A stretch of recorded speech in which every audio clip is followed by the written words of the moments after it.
Before TikTok அப்புறமேட்டு வந்து Instagram வரதுக்கு முன்னாடி ஒரே ஒரு கிங் தான் இருந்தாங்க. யாரை பத்தி சொல்றேன்னு உங்களுக்கு நல்லாவே தெரிஞ்சிருக்கும். அந்த நம்ம மைக்கேல் ஜாக்சன். அதாவது மைக்கேல் ஜாக்சன் ஏன் வந்து இவ்வளவு வித்தியாசமா இருக்காருங்கிறத வந்து நான் உங்களுக்கு இந்த வீடியோல தெளிவா சொல்ல போறேன். அவரு வந்து ஒரு டான்ஸ் ஆடுறாரு அப்படின்னு சொல்றது ரொம்ப சிரமமான விஷயம். அவர் வந்து மியூசிக் போடுறாரு அப்படிங்கறத வந்து சொல்றது வந்து கொஞ்சம் கிரிட்டிக்கல் தான்.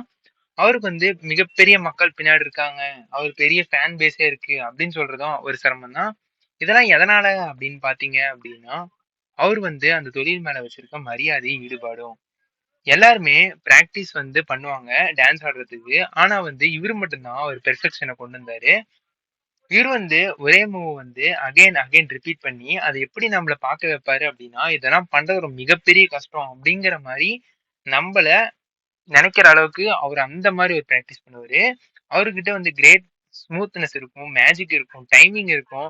ஆனா இதெல்லாம் வந்து ஒரே நாள்ல வந்து வர கிடையாது.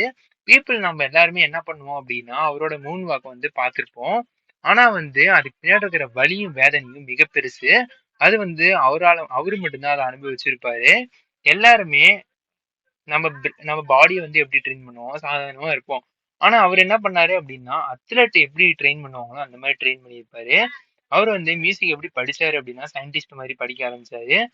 இவருக்கு வந்து நம்ம வந்து இன்னைக்கு இருக்கோம். இன்னைக்கு நம்ம பார்த்தோம், ஒருத்தனை வந்து பாக்குறோம், ஹேட் ஒண்ணு போட்டிருக்கான், கிளவுஸ் ஒண்ணு போட்டிருக்கான், ஒரு போஸ் ஒண்ணு கொடுத்தான் அப்படின்னா உடனே நமக்கு ஞாபகம் வருது யாரு அப்படின்னு நம்ம நல்லாவே தெரியும். அதான் நம்ம மைக்கேல் ஜாக்சன். இவர் வந்து ஏன் இப்படி ஒரு பவர்ஃபுல்லா இருக்காரு அப்படின்னு பாத்தீங்கன்னா, அவர் வந்து ஒழுக்கம். அந்த ஒழுக்கம் தான் அவர் வந்து இவ்வளவு தூரம் கொண்டு போய் விட்டுருக்கு. நம்ம பூமியே தூங்கக்குள்ள அவர் வந்து ஏதோ ஒண்ணு கிரியேட் பண்ணிட்டே இருந்தாரு. அந்த காலகட்டத்துல பீப்புள்ஸ் எல்லாம் வந்து சிரிக்கக்குள்ள இவர் என்ன பண்ணாரு அப்படின்னா, அவரை தனியா அவரு இம்ப்ரூவ் பண்ணிட்டு அவர் லைஃப வந்து லீட் பண்ணிட்டு இருந்தாரு. பீப்புள் வந்து இவரை இப்ப காப்பி பண்ணிட்டு இருக்காங்க. ஆனா இவரு வந்து இப்ப இல்ல. ஆனா வந்து இவரை வந்து நம்ம எல்லாருமே வந்து ஃபாலோ பண்ணிட்டு இருக்கோம். அதனாலதான் வந்து லெஜெண்டுங்கிறதுலாம் வந்து ஒரு மிகப்பெரிய டிஃபரன்ஸ் நம்ம சாதாரண பீப்புளுக்கும் நமக்கும். ஸோ வந்து நம்ம எல்லாருமே என்ன நினைப்போம் அப்படின்னா, நமக்கு ஒரு ரிசல்ட் வேணும்னு நினைப்போம். ஆனா வந்து லெஜெண்ட்ஸ்லாம் என்ன பண்ணுவாங்க அப்படின்னா, அவங்க பிராக்டிஸ் பண்றதுக்கு அவங்களே காதலிப்பாங்க, பிராக்டிஸையும் காதலிப்பாங்க. ஆனா வந்து அவர் வந்து ரொம்ப கான்பிடென்டா இருப்பாரு ஸ்டேஜ்ல. எல்லா மொமெண்ட்டுமே அவர் ஒரு எமோஷனலா கொண்டு வந்து விட்டுருப்பாரு. எல்லா பீட்டும் ஏதோ பர்பஸ்க்கு தான் அங்க ஒலிக்குதுன்னு அவருக்கு நல்லாவே தெரியும். அவர் வந்து எப்படி நிப்பாரு அப்படின்னா ஸ்டேடியத்துல ரொம்ப பவர்ஃபுல்லா இருக்கும். பீப்புள்ஸ் கீழ இருந்து பார்க்கக்குள்ள அது வந்து நார்மல் கிடையாது. அது டேலண்டும் கிடையவும் கிடையாது. அத நான் என்ன சொல்லுவேன் அப்படின்னா, அவர் பல வருஷமா பட்ட சாக்ரிஃபைஸ், அதாவது அவர் வந்து விட்டு குடுத்ததுக்கான ஒரு மிகப்பெரிய கிஃப்ட் தான். கிஃப்ட்ன்னு சொல்ல முடியாது. அதுக்கான தகுதியானவர் தான் மைக்கேல் ஜாக்சன். அது வந்து மிகப்பெரிய விஷயமா இருக்கு இன்னைக்கு. ஸோ இன்னைக்கு எல்லாரும் என்ன பண்றோம் அப்படின்னா, எல்லாருமே டான்ஸரா இருக்காங்க இந்த உலகத்துல. ஆனா வந்து இன்னுமே அவர்கிட்ட இருந்து நிறைய பேர் லேர்ன் பண்ணிட்டு தான் இருக்காங்க. ஹாலிவுட்ல இருந்து இந்தியா வரைக்குமே லேர்ன் பண்ணிட்டு தான் இருக்காங்க நம்ம மைக்கேல் ஜாக்சன் கிட்ட இருந்து. ஈவன் வந்து நம்ம தெருவோரங்கள்ல இருக்கிற டான்சர்ஸ்லாம் என்ன பண்ணுவாங்க அப்படின்னா, இல்ல நம்ம ரோட் சைட்ல இருக்கிற பெரிய பெரிய டான்சர்ஸ்லாம் என்ன பண்ணுவாங்க அப்படின்னா, சினிமால ஒரு மாஸ்டரா மாறணும்னு நினைச்சிட்டு இருப்பாங்க. ஆனா வந்து இதெல்லாம் அவங்களுக்கு எப்படி வந்திருக்கும் அப்படின்னு பாத்தீங்கன்னா, மைக்கேல் ஜாக்சன் கிட்ட இருந்து தான் வந்திருக்கும்.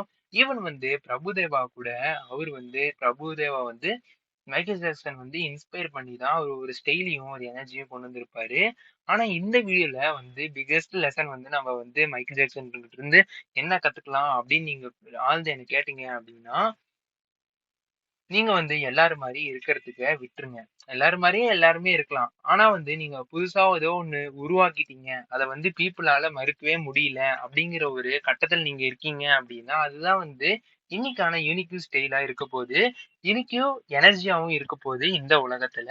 சோ வந்து நீங்க ஒரு ஐடென்டிட்டியா மாறணும் அப்படின்னா, நான் சொன்ன இந்த விஷயத்த வந்து கொஞ்சம் ட்ரை பண்ணி பாருங்க. சோ அப்படிதான் வந்து ஒரு ஆர்டினரி பெர்சன்ஸ் வந்து ஒரு அன்ஃபர்கெட்டபிள் பீப்புளா வந்து லைஃப்ல மாறுறதுக்கு இதுதான் ஒரு எக்ஸாம்பிள். நம்ம மைக்கேல் ஜாக்சன்ன்றது நம்ம கத்துக்கலாம்.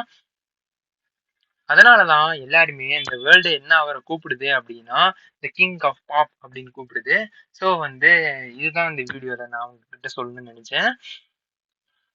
இவருக்கு வந்து எல்லாரும் அட்டென்ஷன் கொடுக்கணும் அப்படிங்கிற ஒரு ஒரு விஷயமே அவருக்கு இங்க தேவையில்ல. ஏன்னா வந்து இவரோட அதாவது தொழில், அதாவது அவரோட ஒர்க் எப்படி இருக்கும் அப்படின்னா, எந்த காரணமுமே சொல்லக்கூடாது. அவரோட தொழில வந்து இக்னோர் பண்றதுக்கு. ஸோ வந்து நான் கடைசியா ஒரே ஒரு விஷயம் மட்டும் உங்ககிட்ட சொல்லிர்றேன். அதாவது வந்து டேலண்டான பீப்பிள் வந்து நோட்டீஸ் பண்ணுவாங்க. ஆனா ஒருத்தன் வந்து அவனோட தொழிலுக்கு எவ்வளவு மரியாதை குடுக்குறான் அப்படிங்கிறத வந்து இந்த உலகத்துல பீப்பிள்ஸ் வந்து மறக்கவே மாட்டாங்க. இதுதான் இந்த வீடியோவோட ஒரு மாரலா நான் சொல்றேன். ஸோ நானும் ஒரு மைக்கேல் ஜாக்சன் ஃபேன் தான். அவர் வந்து எனக்கு ரொம்ப பிடிக்கும். அவரோட ஸ்டெப்லாம் நான் வீடியோல பார்த்துருக்கேன். ரொம்ப என்ன சொல்றதுன்னா, அட்மையர் பண்ணுவேன் நான் அவர. So thank you so much.